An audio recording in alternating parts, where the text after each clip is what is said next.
جب ہم ایک روشن پاکستان کی بات کرتے ہیں تو ہمارے دل مقبوضہ کشمیر میں اپنے بھائی اور بہنوں کی تکلیفوں، مصیبتوں اور بڑھتی ہوئی مشکلات کی وجہ سے نہایت بے چین ہے۔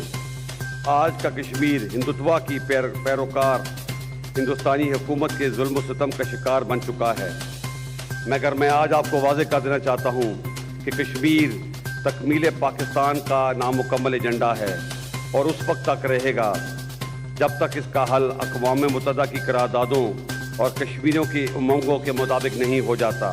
میں آج کے دن کشمیری بھائیوں اور بہنوں کو یقین دلاتا ہوں کہ پاکستان کبھی بھی کشمیریوں کو تنہا اور حالات کے رحم و کرم پر نہیں چھوڑے گا۔ کشمیر پاکستان کی شہ رگ ہے۔ ہم آخری گولی، آخری سپاہی اور آخری سانس تک اپنا فرض ادا کریں گے اور اس کے لیے ہم ہر حد تک جانے کو تیار ہیں۔